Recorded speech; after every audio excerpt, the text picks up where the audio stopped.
รายการPTA Academy นะครับวันนี้ผมได้รับเกียรติอย่างยิ่งนะครับจากบุคคลท่านหนึ่งซึ่งสำหรับผมแล้วเนี่ยเป็นทั้งไอดอลเป็นทั้งต้นแบบในการดำเนินชีวิตธุรกิจแล้วเรากำลังจะพบกับคุณบิลไฮเนกี้นะครับคุณบิลครับ Good morning how are you Morning how are you I'm good so you're still in Bangkok Bangkok is very quiet I guess Yes very quiet I wish I was in Phuket Yeah you'll be coming around soon so when the provincial has been relaxing the restriction a little bit now so all right well fly in someday very soon all right well that's what I'm hoping right Khun Bill besides the COVID-19 which is I would say the most greatest crisis in lifetime which was the second worst crisis that you've been through in your work I think really the second worst crisis for me was the 1997 the Tham Yam Kung crisis but the Tham Yam Kung crisis compared to this crisis is like a walk in the park there is no comparison this is a global crisis of proportions that we've never seen so to me this is really life and death in the business world right and what actually Minor has been doing so far in terms of handling the other crisis well I think we've been very aware of the situation globally because we have hotels in 60 countries so many of our hotels were affected even before Thailand began to close certainly in China we also have restaurants in 60 countries so for me what was very clear and the reason I communicated even with the government in Thailand was that I think we have to act quickly in a crisis it's always so critical to move fast and I think Thailand was a little bit slow in the beginning I'm pleased when the state of emergency was launched and Thailand very hard and as a result we've seen a very low death rate and we've seen low infections but now having been one of the people that was very much in favor of that I'm also now one of the people that says we now must accept that we have to open up again quickly because right.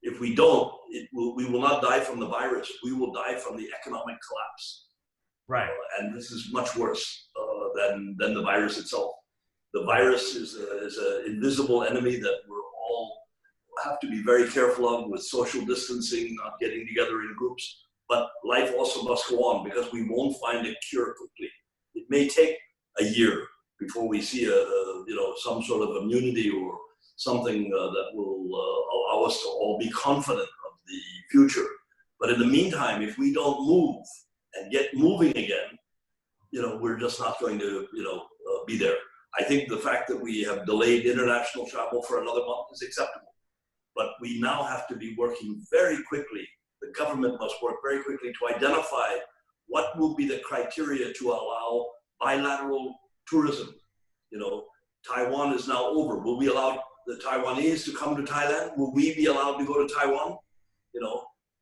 China is just about over can we be allowed to go to China without 14 days quarantine because no one will travel with a 14-day quarantine period so right. Now is the time to be planning when we open the air borders and we open the land borders how will we allow who will we allow we may not want to allow migrant workers yet that we cannot know where they've been quarantined or how safe they are but at least for tourists coming from markets like China or Taiwan or Korea which have been in a much worse situation than we have and are now coming out of it we must find a way to begin trade again tourism trade so to me that's quite critical and I think one thing we have to be realistic we have to accept that there's always going to be influenza there's always going to be colds this COVID is going to be around for a long time cancer has been around for a long time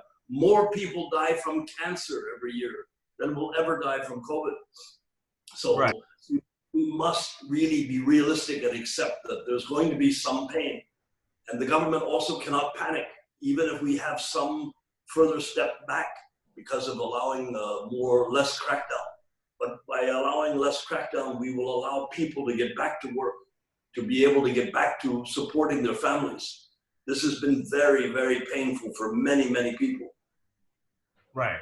But you have been investing in so many countries around the world. Besides Thailand, the country you think very optimistic to coming back? Which country that in your basket that you see the future?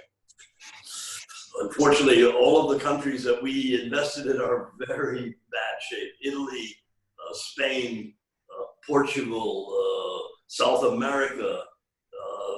I can't think of any country that hasn't been affected. You know, UK, we have all of our restaurants in UK and our 2 hotels in London are closed. You know, Australia has been very, very weak. Many of our restaurants are closed there, the coffee club. Many of our hotels are closed. So I haven't seen any country where we've never been affected. That's why this crisis is the worst. Because during other crises, we always had a few bright spots somewhere in the world. But this crisis affects everybody. Everyone's in the same boat. But it's very important that we begin to recognize that we have to get back to work. Right. So in the crisis, for the time being, what Miner has been doing to the business strategy, especially for the people? Well, I think the most critical thing is that we all know that cash is king. So the very first thing that we focused on was to make sure we had sufficient cash to survive, and bank lines, credit. We will be cutting our dividend payment, which was going to be, we had the best year ever last year, and we plan to reward shareholders. But unfortunately now, I think with this, we're going to have to retain the cash, but all of our shareholders, I believe, will be very supportive of that. We have to make sure that we try to look after as many staff as we can. With the hotels closed, many staff have been furloughed. Some have been furloughed without pay. Some are furloughed with reduced pay. We're trying to look after everyone because, you know, after having paid Social Security, we paid more than 600 million baht in Thailand to Social Security for our staff for the last 3 years only, not counting the last 25 years. You know, but so far many of them couldn't get anything yet. But it's coming. We know the government is trying their best to make that happen. But we have to recognize that these are the things that, you know, we expect, our staff expect, because we've been paying, you know, like a good citizen for the last many years. So now is the time that we expect Social Security to come quickly to the rescue and to help our staff. Right, but you have 3 kind of business now, like hotels, food, and lifestyles. In terms of affecting, which part of the business has been most affected? Certainly the hotels have been terribly affected because I would say we probably have less than 5% of our hotels operating. Out of 500, we probably have 30 hotels that are operating. Vietnam has just reopened, but you know, reopened, but they're operating at a huge loss because they have occupancies of only 5-7%. So we don't expect recovery for a few months. And actually, even opening up, sometimes it's cheaper to stay closed than it is to reopen because there's nobody around. There's no international tourists yet. Nobody wants to travel even to Vietnam or to, which has come out of their crisis. They have domestic travel like Thailand. So obviously soon we have to decide, will we allow Vietnam to come to Thailand? Will we be allowed to go to Vietnam? So all of these things come back. But to answer your question, the hotels were the most affected, followed by the restaurants and the retail, because most of our restaurants are all closed and most of our retail is all closed. But at least with our hotels, with our restaurants, we have delivery and grab and go. People can still come into a restaurant and take some food out to go home and eat. And certainly all of our retail is closed, but we have online. So the online is still there, but I can tell you that delivery and online will not compensate for the normal business. Right. In hotels perspective, when you're saying suggesting the best time for reopen, what do you think about the timing to reopen? Well, I think we will begin to reopen in the month of May slowly for domestic travel, because hopefully we'll have some domestic travel. That would include places like Bangkok. We would hope Phuket, we have many hotels in Phuket. We would hope to at least get one open to be able to handle our guests. We may consolidate them at one hotel, and then when we have more occupancy, we would open more hotels. But I don't see much potential for the hotels until June. Okay, so you are actually you are very optimistic about the future, because many people are saying the soonest possible for the tourist company would be October. Yeah, no, I think it takes time to. It's easy to stop. It's much harder to start. But I think I hope that we'll see some improvement before then. But that depends on the government. And I'm optimistic, because the role of a leader is to not only be realistic, but he also has to give hope. And I've always been an optimist through every crisis, whether it's a tsunami or it's Tom Yum Kung or hamburger crisis. The minute you stop being optimistic, then you may as well say farewell. True. We stay with the hope anyway, and hopefully the hope could be turned reality in the soon time. During the hotel closings, the staff, how would you retain them? Because you mentioned that stop easy, reopen is difficult, and staff manpower is a key for the hotel business. How would you retain them during the crisis?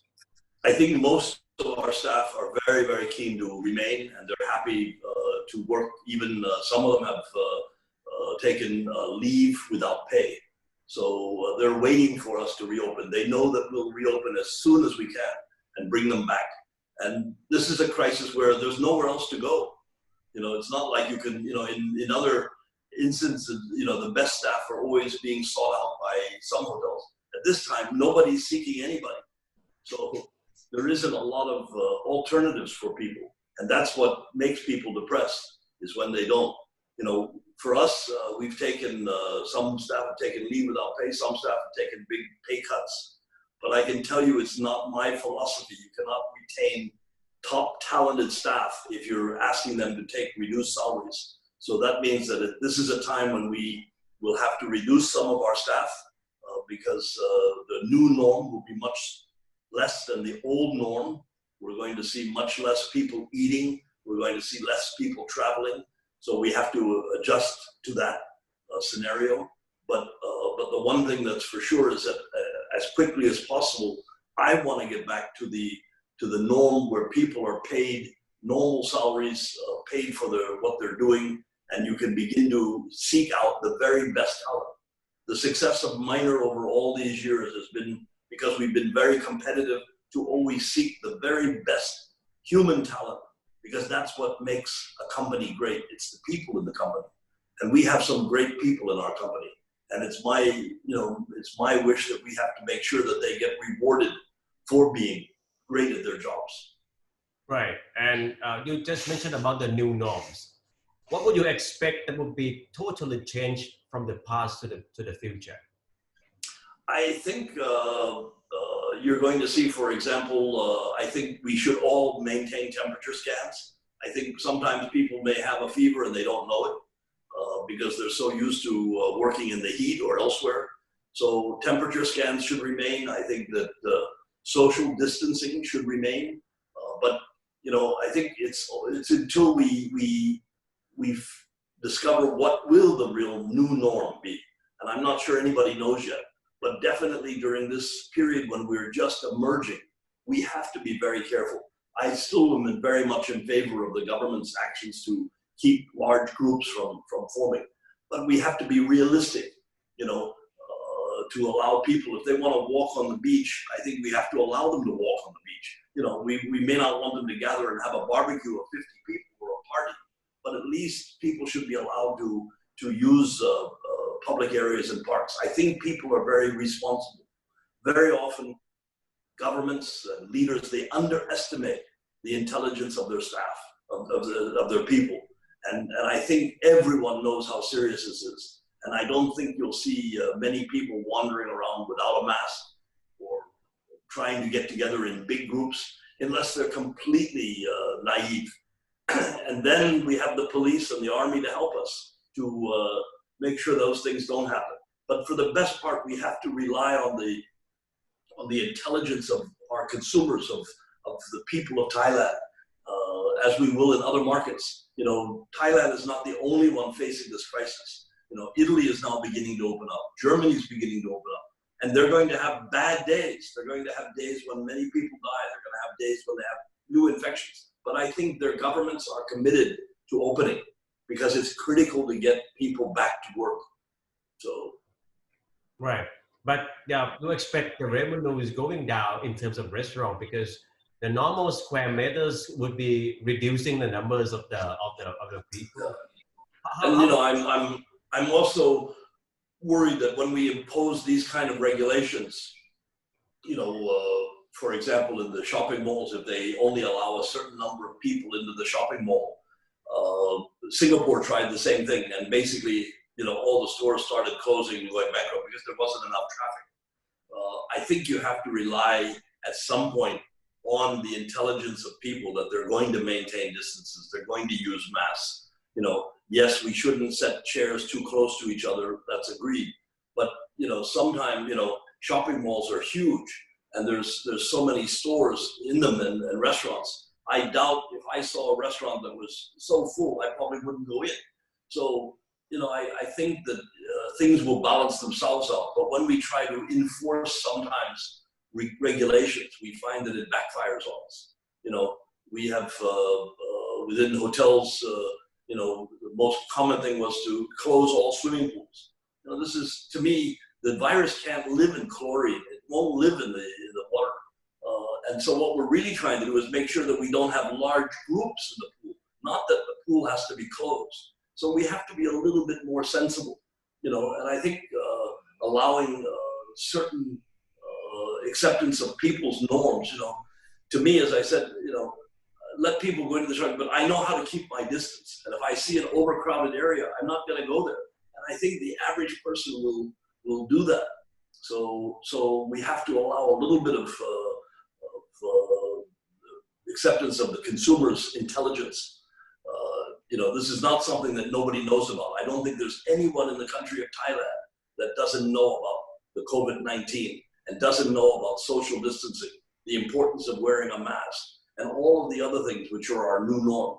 But let's allow them to get on with life and not put too many rules and too many things in force.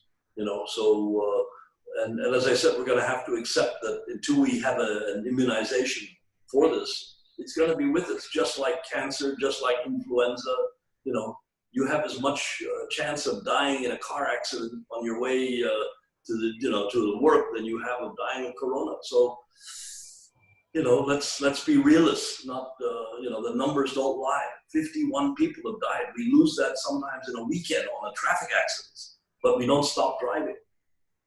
It's kind of pain and gain sort of situations. Yeah, no pain, no gain, something like that.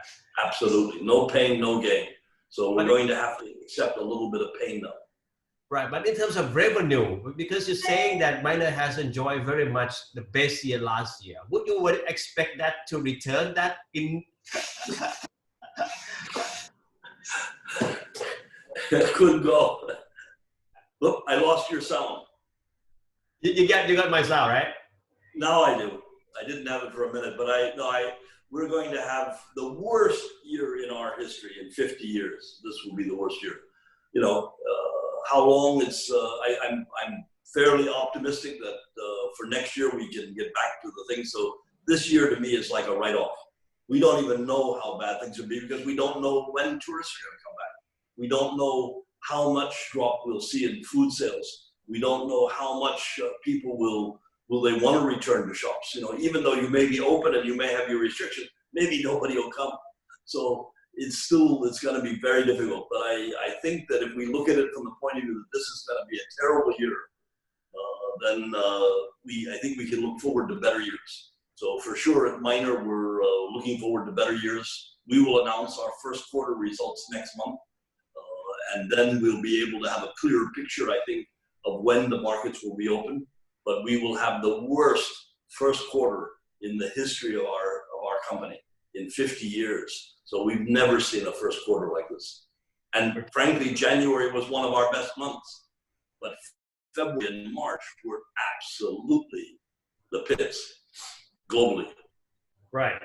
In terms of three business that miners are operating, seeming that optimistic is now waiting on food business, I would say.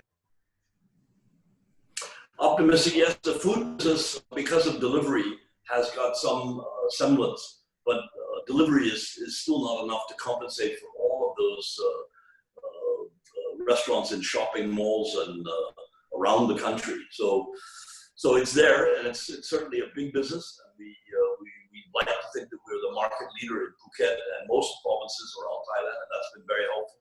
We still have a turnover in the food business of almost 50 million baht a day. So there's a lot of people consuming a lot of food from miner. But even that is pales in respect of our total.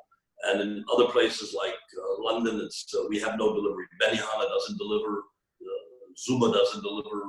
Many of our restaurant concepts, Sizzlers is not really a delivery concept, nor is the Coffee Club. So many of these are having a very hard time, even though they can do delivery, but that's not the way people are used to it. So delivery is certainly the highest revenue at the moment. But the hotels were our biggest. The retail is very small for us. It only accounts for about 5% of our sales and turnover. But hotels account for about 60%, and food is about 35%. So even though food is holding up, it's not enough to support the whole company. And the hotels are the ones that we really need. And there we're going to be opening very slowly. But we are starting to reopen.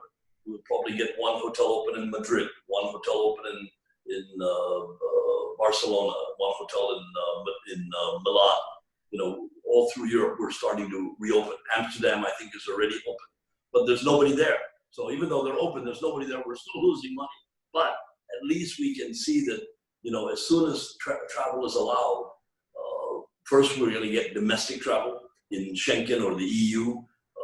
Thailand will get domestic travel as soon as we have airplanes flying to Phuket or to Chiang Mai. So we'll get a little bit, but this country cannot survive on domestic travel.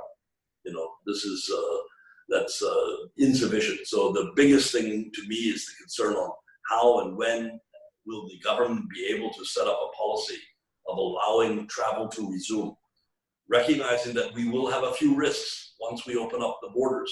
But I think if we don't take those risks, many people won't survive. If you can suggest the government right now, the drafting policy to recruit the international traveler, what would be like the three keys of policy you would suggest? I think you have to set the criteria for the bilateral trade. In other words, you have to say, we know what we expect when we feel we will be safe in Thailand. Then we have to say when other countries reach that stage, we should feel safe if they come to us. Mm-hmm. And we should allow that.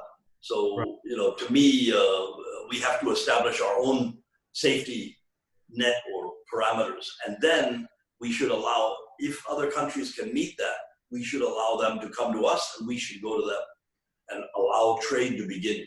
If we don't feel that country has tackled the problems yet, we may wish to be more conservative. Some countries like Sweden have adopted a herd concept that they would like.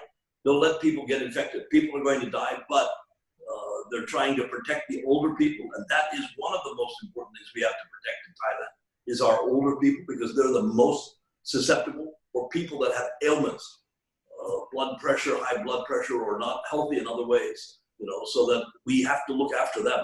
But the healthy people, many people in Thailand, I believe, if we were doing more testing, would mm-hmm. already be shown to be, have had the virus and didn't know it. Mm-hmm. So, it's past already. It does affect people. Some people die from it.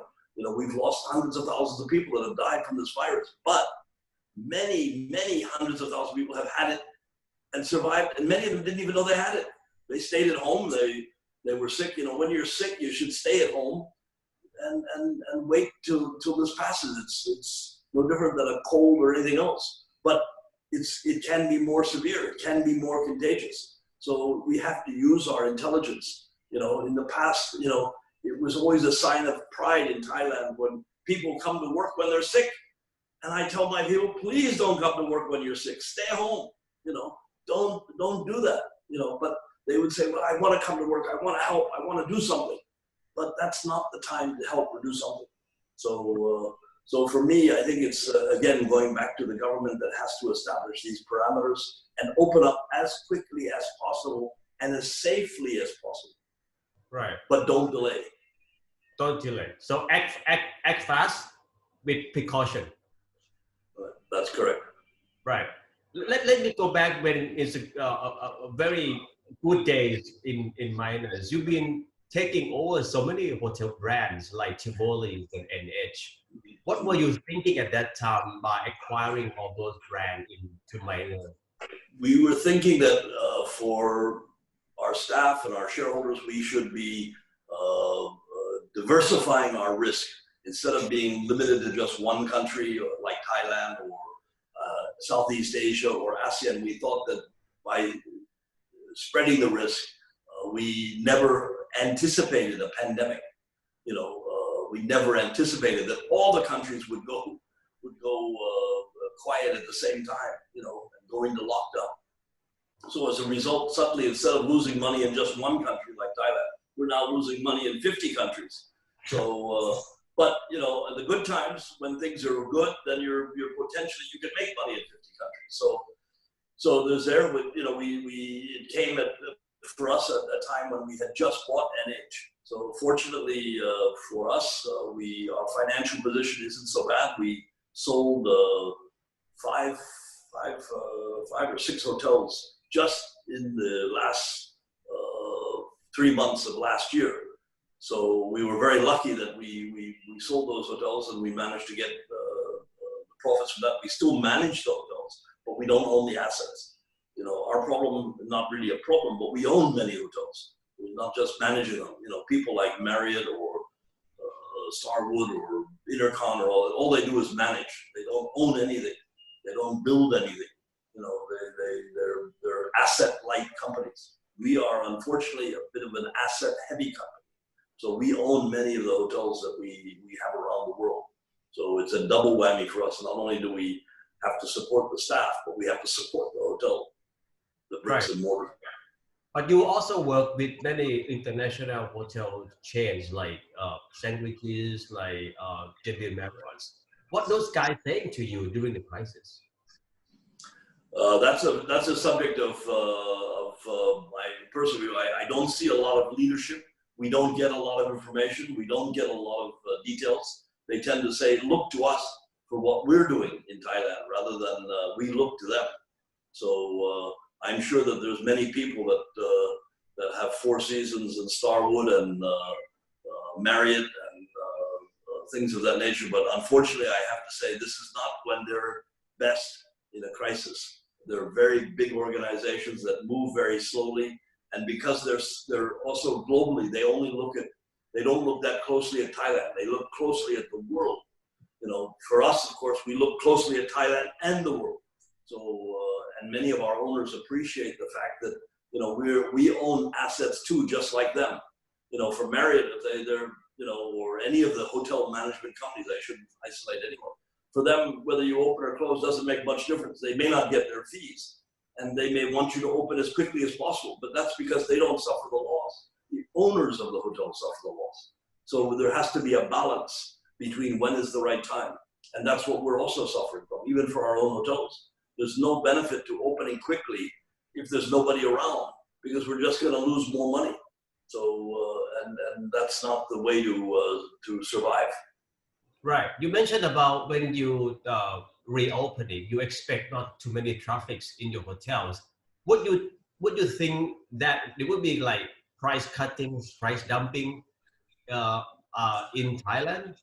Yes, I wish there wasn't, but it will happen without question. As soon as a few hotels are open and they all have empty rooms, even if you sell that room at a big discount, it's better than no income. So unfortunately, many people will cut rates. We will certainly offer special deals to customers during this period, but we will always try to remind them what is the real rate that we need. You need a certain level of income to survive, to pay the staff, to pay the banks, to pay your taxes. And so if you can't get that, you're not really surviving. So we will try to remind people what is the correct rate and what is the special rate we're going to give them during this period. But hopefully, as soon as this period can end, we will revert back to what is needed.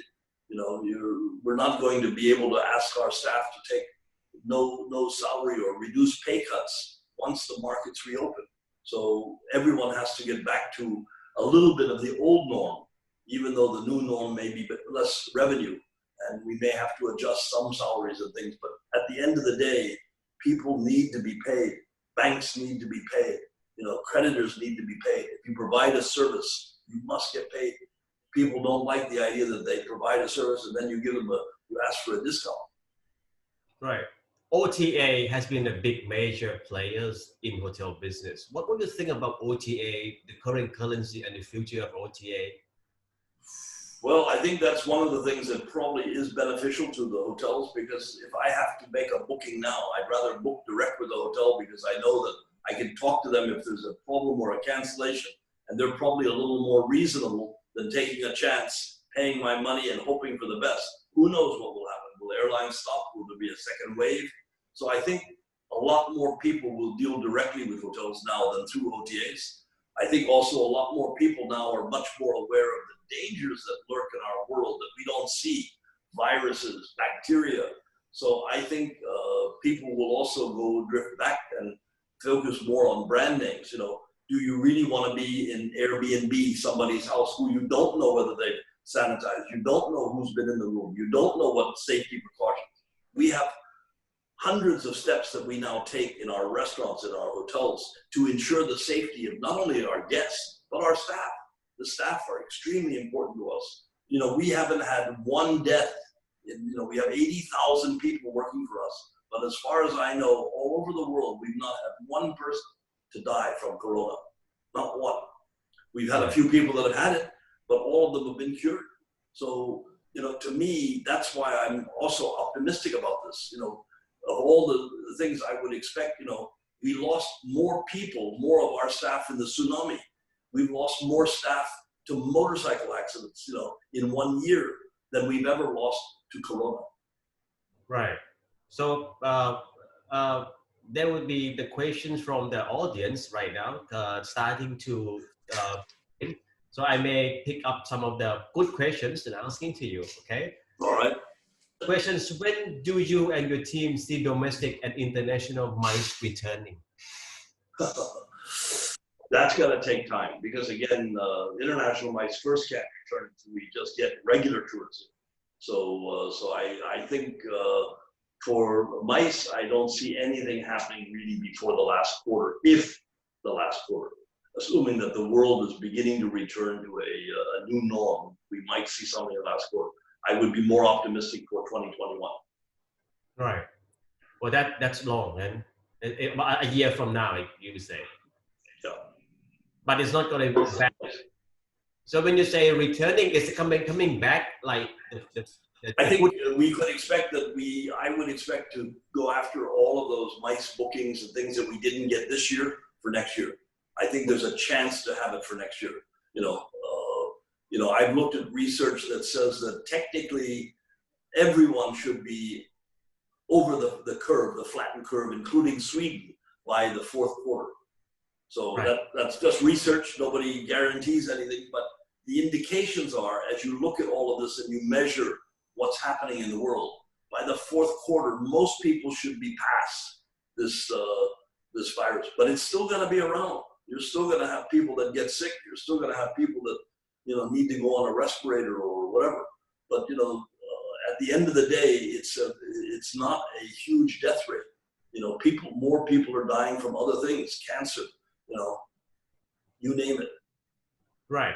Many people mention about, even we have suffered with the coronavirus, like we are suffering right now, but it's good time to reset many things, especially in tourism business. Absolutely. Yeah. You know, what I've seen already in Phuket, I was fortunate to be in Phuket a few weeks ago, and Phuket has never looked so beautiful. The beaches were clean, you know, the skies were clear, the air was great. You know, I've seen pictures of the fish life and the clarity of the water. everything was, you know, it was like a reset for nature.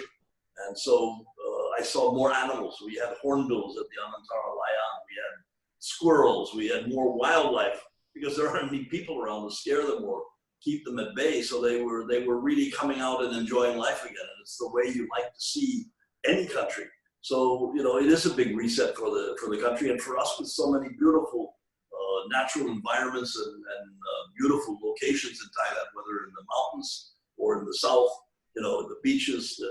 Yes, this is going to be a very good time. And I would urge every Thai, if you ever wanted to see your country at its very best, this is the time to travel. And you don't need to worry about too many Furons or, you know, too many people from other countries, because there aren't any. Right, but if you suggest the government for things to reset, because many things falling into the government's hands, that they have to like start thinking about resetting things that they probably never be able to do that before. What would your topic? What were your suggestions? You know, I think we have some incredibly intelligent people in the government, and I think many of them are addressing already issues. Most of them deal with the environment. They deal with the workplace. But frankly, you know, I think that the most important thing right now is to get back to the new norm. You know, if we, you know, it's great to see the environment improve. You know, many of the islands have been closed, national parks. But I think we have to now think about also reopening and allowing us to share that beauty with people that need to see it and want to see it, and we'll have to be careful. Like you know, let's face it, Phuket is one of the most beautiful areas, but I'm pleased to see them closing things like the Similans down for 6 months of the year, and PP was closed, the Maya Bay. These are fantastic steps. They've got to continue those, but let's not lose track of the fact that Thailand depends on tourism. You know, just as Spain, which is our other big market. These are the two biggest, you know, two of the biggest markets in the world is Thailand and Spain. So we have to get back to tourism. The country cannot survive without tourism. I wish it would. I wish it could survive just with domestic tourism. But unfortunately, it can't. And the infrastructure is too big now. You know, we have so many things that have to be supported by that tourism. You know, it's a great time to bring in more safety, you know, to ensure that the boats that are sailing to PP or whatever are safe and sound and aren't overloaded, and, you know, enforce some of the rules. We've been very quick to enforce rules now during this time, but now it's a question to maintain that we continue to try for rules that relate to people's safety, you know, that we can stop that easily. Boats that are overloaded shouldn't leave the marinas or the harbor, you know, so we can do many things now, and people have gotten used to being locked down. So when they're allowed freedom, I think they'll be more responsible. But we have to trust them to be more responsible, and we'll have to continue to watch and enforce it too, when some people aren't. Right. And among your information that you have collecting around the world, suggesting the countries that you think that Thailand is ready to open and welcome them?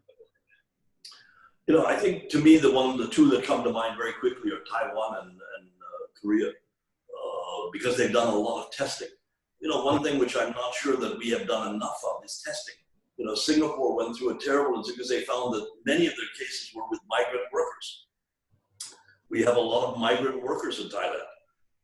Many of the cases that have just recently been coming, they've been coming from either Thais returning from abroad or from migrant workers trying to come back to Thailand or come into Thailand.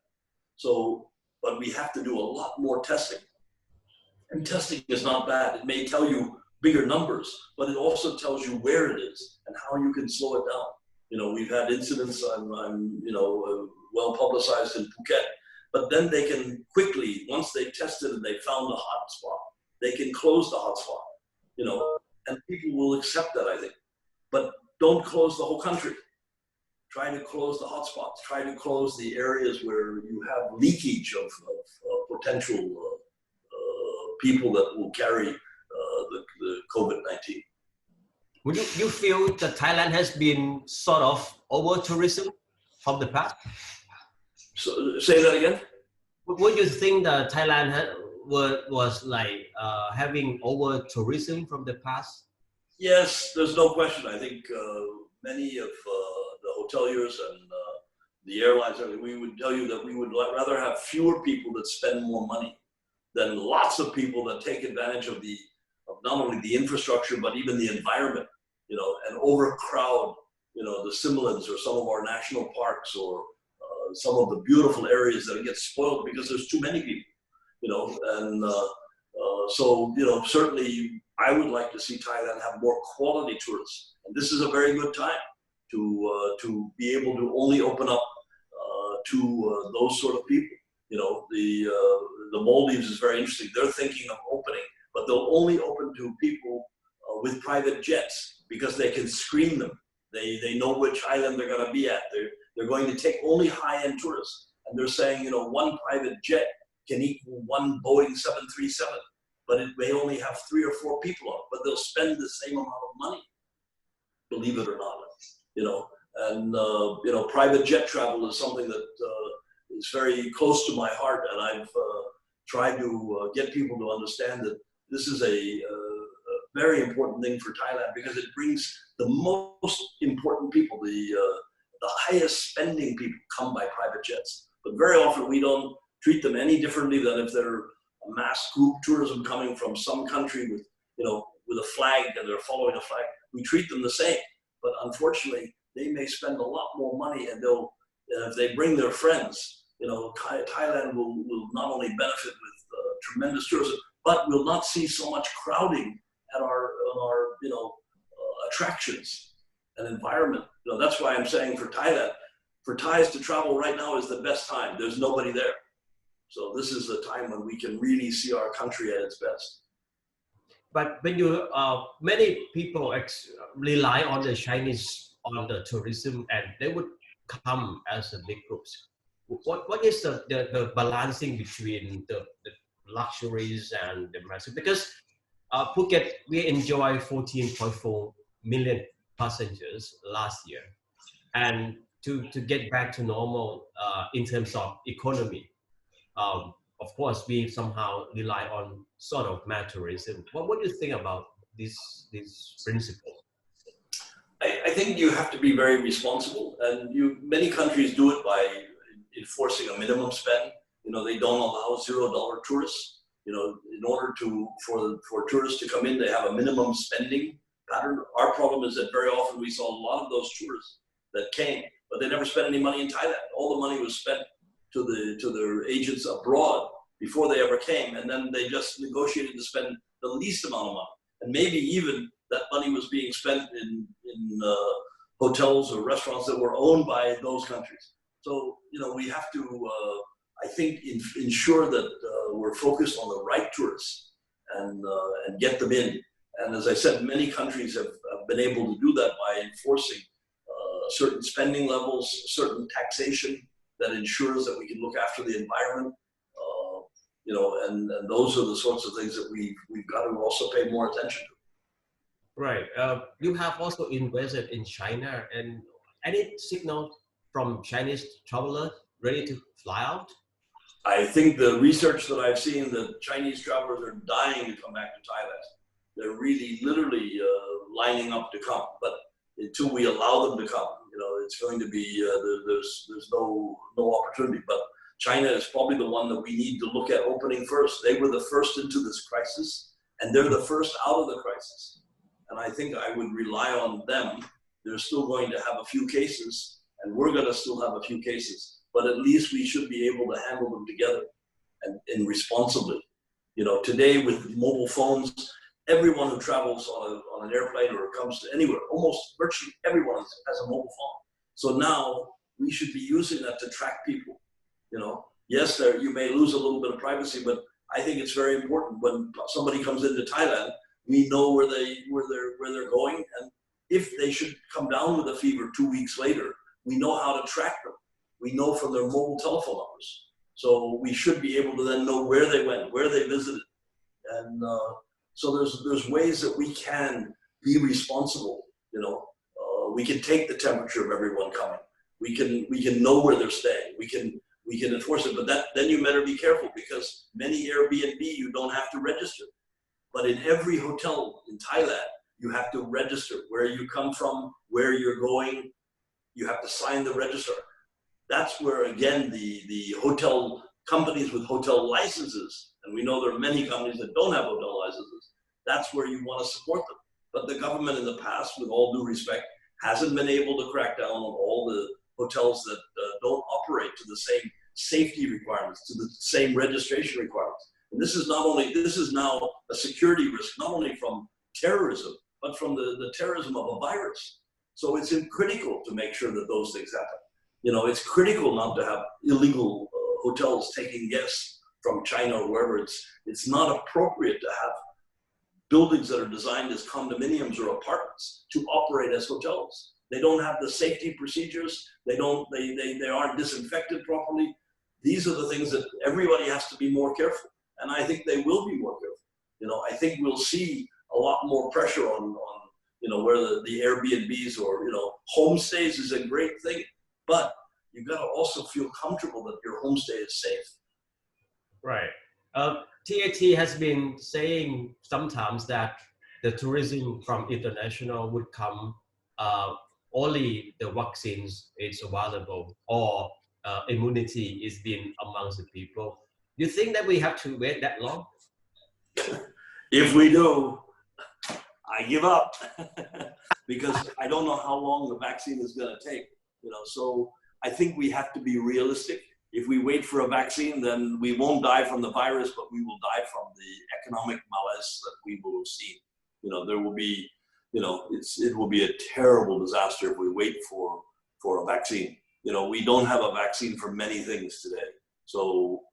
But we still carry on working. We don't have a vaccine for influenza. We don't have vaccines for many, many things. Cancer, we're still looking. HIV, so many things. But we get on with life. Right. The online has been a lot of the focus right now with many business focus on online. You think that the new norms, people while the lockdown, they order things online. You think that would become the new norms and the minor has been a lot of invest in online platform? We haven't invested as much as I wish we had, but the point is I think online is definitely a channel that has been growing. We can see it from the lack of traffic in shopping centers. Many of the shopping center operators, people like Central, have had to invest in online because the offline is dropping. So I think that you're going to expect to see more growth in online, but online is very competitive, very competitive. Anybody can set up an online business. You just need to, go on the line and, register a name and, offer to deliver food. But basically everybody can get into business. So to me, online is definitely, going to be with us forever. And it is changing the face of the way business is done. We, even as a small company, we're looking now at having less bricks and mortar. We don't need to open, Charles and Keith stores in every province in Thailand. We can open a few showrooms and then we can go online for the rest of the people. And we can handle it through our offline showrooms. We can take returns, they can pick up, or we can deliver to them. So you're going to have to work with both. I don't think, even people that are very strong in online, Amazon, they're also buying bricks and mortar because there will always be things that people have to go out to. So they own supermarkets, they own drugstores. So you're always going to have a balance between the two. There could be changing of the business concept in terms of restaurant, because normally when you do the restaurant, you need to have a good location to attract the people coming. But because of the takeaway, grab and go, people talking about cloud kitchen, that they can be somewhere else, order by online. Minor has sort of like kind of strategy at that place. Yes, we are looking at that. As you may know, we recently acquired a significant shareholding in Bon Chop. And as a result of that, we've opened a lot of quickly bonchon in almost what we call cloud kitchens, so we could keep up with delivery. So, you know, but we haven't yet found where a cloud kitchen can work. We've tried that with Thai food and other things. We haven't found the solution. But for sure, we have found that with strong brands, you know, bonchon with the pizza company, that we can open more outlets and try to accelerate the areas that we can deliver to. You know, for example, you know, one of the reasons why I still remain confident in spite of Grab and Panda and Food Lion Man and all these things is because we have the brands. You know, if you want the cheapest pizza, you may want to call, you know, Grab or Food Panda. But if you want pizza company pizza, or you want Swenson's ice cream, or you want bonchon chicken, you'll probably end up calling 1112, you know, and calling our delivery. And, you know, we will deliver through other people because sometimes we are very strict about delivering within, you know, we try to deliver everything within 30 minutes. That's our goal. Still right. Delivered hot or still delivered frozen, whether it's ice cream. So, but that means we try to deliver it within 30 minutes from the time you make your order. Sometimes we can deliver it within 15. So it's things like that that will make us, I think, stronger than the average. We have a contactless delivery system. So nobody touches your order, you know, whether it's Burger King or it's pizza company. So these are things that we've enforced. You know, we have hot bags. Our drivers are uniformed and trained, and they are employees. They're not freelance. So again, you know, I think we put a lot of effort in that, but it's up to people. If you just want a cheap burger or a cheap pizza, I probably won't be the one that you should call. But if you want good quality, contactless, safety, and fast delivery and delivered warm, or, you know, hot, not delivered to you cold, then you better think about calling us. I have the two last question to you, but before the question, the deal with the bread talk has been sealed up or done already, or yes, anything? We, together with the founder George Quek of Bread Talk, we have now concluded the delisting, privatization of Bread Talk. We now own 26% as minor, and I think 74% is owned by George Quek and his family. So now that's a private company, no longer a public company. So indirectly, that's added another 1,000 restaurants, mostly in China. So we expect that to begin to recover because they were very much affected since Chinese New Year when China closed down. And for that matter, we still have a big presence in Singapore. Most of our restaurants in Singapore are all closed except for delivery. So we hope when Singapore and Malaysia begin to open up again, that Bread Talk and our Thai Express company down there will be much more active. But yes, Bread Talk is completed. My first among two last question would be, what is the second industry that can complement with the tourism industry in Phuket, in your opinion? Airlines. You know, I'm not sure that you may see that as a second industry, but you know, without the airlines, we're not going to survive. So we have to also very quickly get the airlines flying again.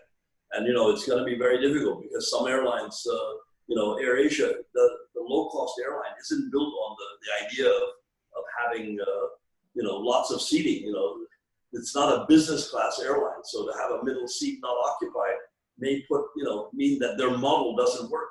And therefore, then everybody has to pay higher fares. Now, you know, do you want to travel if you have to pay twice as much money so that you don't sit next to someone? Or would you rather be very careful and keep your mask on and take a chance that, you know, that you won't get the disease and we can continue low-cost travel? You tell me, which would we rather survive with? I believe we still need low-cost travel. And there's always going to be a certain amount of risk with that. You know, there's risk with everything in life. And so there's just got to be a balance. If you don't want to fly on a low-cost airline, you know, you don't have to. You know, so, but to tell people that there will be no low-cost airline because, you know, we have to have social distancing in the airlines, they make it very difficult for them. Then we may not have low cost, then we may as well tell everyone that we're going to have high-cost airlines. And that's the only way we're going to go. That may become the new norm. Right. But I'm not sure that's going to be good for people, the country, the economy. You know, if we only limit travel to people that can afford very expensive travel. Travel is one of the freedoms of life, you know, and if you don't allow travel or you make it unaffordable, you know, look what happened when AirAsia, before the virus, we've had viruses for years, you know, but yet we allowed low-cost airlines. And I think, if you ask me which is better, I think low-cost airlines help to make travel reachable by almost everyone. And that really has helped tourism. That's helped people feel better with their lives. You know, sometimes people don't want cars and houses. They want to see things in their life. And travel has helped them to do that. So it's a different way of spending your money. My last question would be, would you get a letter from Prime Minister? I'm on the list, but to be candid with you, I haven't seen the letter. So I don't know what it is. But, you know, I think it's, you know, we have to thank the Prime Minister for trying to bring together, you know, the success of this government and the success of our country depends on the government and the private sector working closely. And we all know that at times the private sector doesn't consult the public sector, and the public sector doesn't consult the private sector. So anything we can do to work more closely together is very important. You know, I've always been very vocal, you know, with my opinions of what we should be doing, and I appreciate the fact that the government has always been very willing to listen to anything I've had to say. You know, that doesn't mean I'm always right, but it does mean that at least they listen. So you know, I'm pleased to work with the government in any form or fashion, and we try to do a lot for our frontline workers. As you know, we try to bring an air ambulance down with all the supplies, not only for your frontline workers, but for my own staff, because I have hundreds of staff in Phuket doing deliveries, you know, and taking a risk. They have to continue working. So I wanted to bring masks and other things to my staff, as well as to hospital staff. And also I wanted to bring more meals all through the hospitals. We're delivering meals to the frontline workers, and we're doing that in Phuket also. So, but sometimes, again, in our effort to enforce certain rules, we then don't allow some things that can be helpful. So, and the same thing happens with the private sector, is that sometimes the private sector is a good idea, but because the private sector, nobody wants to listen. They're all worried about cronyism, corruption, and everything else, you know. And sometimes that makes it difficult for our government, because the government very often can't deal with something until it becomes a crisis. You know, when the pandemic became a crisis, everybody accepted the lockdown. You know, everybody accepted a ban on alcohol. Everybody accepted those things, because it was a crisis. But if we'd done this in January, you know, before Chinese New Year, and said no alcohol, oh my gosh, you know, we probably would have seen riots in the streets. Nobody would understand that we know that China has a virus. It's probably going to come to Thailand, and we should take certain steps to protect ourselves and minimize the damage. But I think people wouldn't have accepted it then. Once it becomes a crisis, everybody accepts. Well, but don't overuse the crisis. Oh, all right. Khun Bill, it's been very interesting conversations, and it's such an honor for Phuket Tourism Association having you as a guest of a speaker today. And we wish you best of the best throughout the worst year ahead. But yes, you're always welcome back to Phuket anytime, and we should talk to the governor. Yeah, a coffee to join more on the conversation later. All Thank right, you. and couldn't go as one of my landlords. I would be remiss if I didn't tell you that my staff are asking for a rent for bins while we've been closed at the hotel. Okay. Please talk to your sister and her family. Thank you very much. For everything. And thank you for your support over the many years. And Gungo, you're one of my best friends. So thank you very much. Thank you. You want to say hello to Khun Napisit? Khun Napisit has been sitting and listening to you for some time already. And if you want to say to Khun Napisit, listen to Abhijit very often, and I think he's a much more intelligent speaker than me. Oh, no. Hello, Bill. How are you? I'm fine, thank you. All right, very well, thank you. Safe All the best. sound. All the best. Keep fighting. All right, I always try. So thank you for your support during all your terms in office. So.